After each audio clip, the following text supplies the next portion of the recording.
Hey everyone, welcome back to my channel. Today I'm doing an illustration that is based off of my favorite band's music.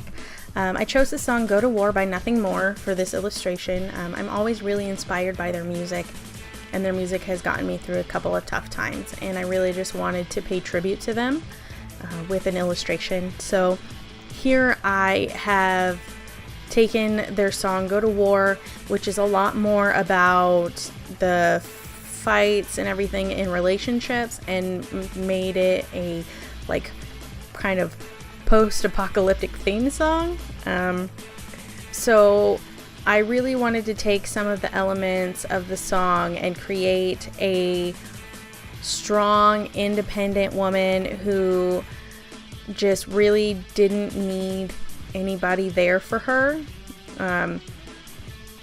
and she's this way just based on the experiences that she's had in her life and the fights that she's had to go through and everything that has really just affected her. And this is kind of like a personal anthem almost for me. So I really was inspired to create this because of just the message of the song and everything, and my own personal experiences. So here I'm just darkening some of the lines in the image, and I'm making sure that she really stands out from the background, and I did that in a couple of ways. I gave a lot more detail to her, of course, and also she is solid lines and the background is actually a bunch of broken up lines, and so she stands out a lot from her background, and I really liked the way that that looked. So here you can see, as I start to color her, that she is going to be a bright character, and that is because I really wanted her to have a fire and a passion, and I wanted that to be visible. So you can see that here very easily, I feel like. So you can see that I made the hair a gray tone and I made her eyes red. Both of these would not probably be something that would be feasible in a post-apocalyptic world, because those types of things would not be available to us. But I really wanted to create this unique character, and I really wanted the red in her eyes because it's symbolic of the fire and the passion and the strength that she has. So I gave her some weapons to work with. I gave her a sword and a rifle and 2 pistols, and I show her carrying the sword going into battle. And that really is just because I wanted the passion and oomph of the song to be evident in what she was doing. She's going, she's doing, and she's working for it. So I could have done it to where she was holding one of the other weapons, but I really liked this idea of her first choice of being the sword. She's going to get up in your face if she can and if she has to. So I really took some time to think about how I wanted the background to look, because I wanted there to be a background. I didn't want her to just be floating in space. I wanted there to be something that you could see. So here you can look and see that the background has some very obvious imagery. There's clouds, there's the horizon, and there's a house and a tree.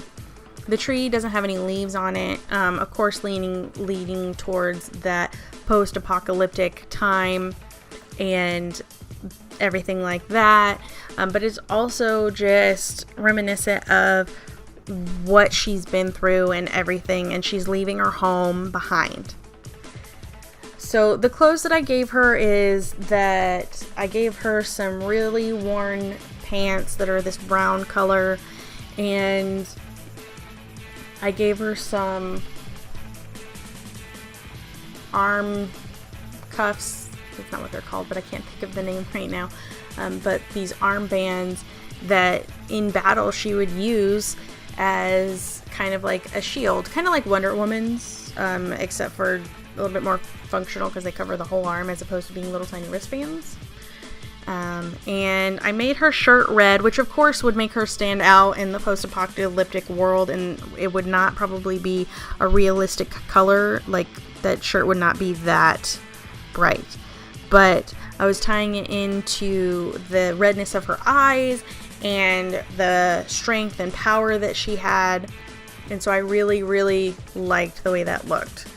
Here I'm just adding onto the list of the Copic markers that I needed to replace, the replacement inks that I needed to get.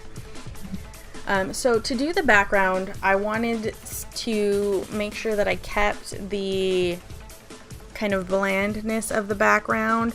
So what I did is I put little dots everywhere. I covered the entire background in colored dots. I did some browns and stuff for the ground, and then what I did is I went through with my colorless blender refill and I dropped little dots on the paper, and what that did is it created this kind of washed out almost look. So it's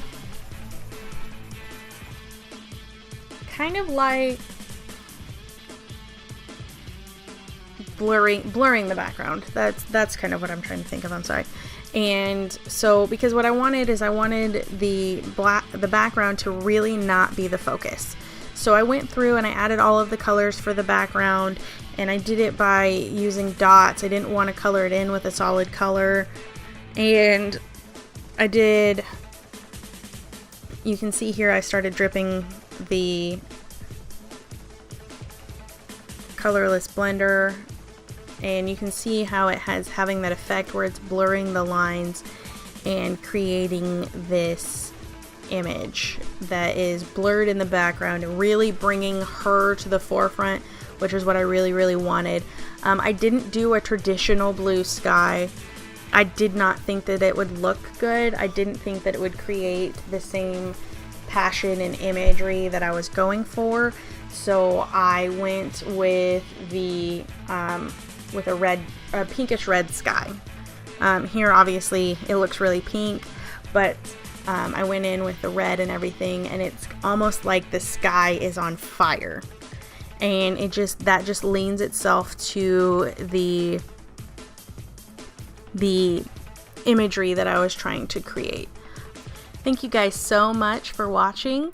If you liked this video, give it a like and subscribe to my channel to see more videos like this.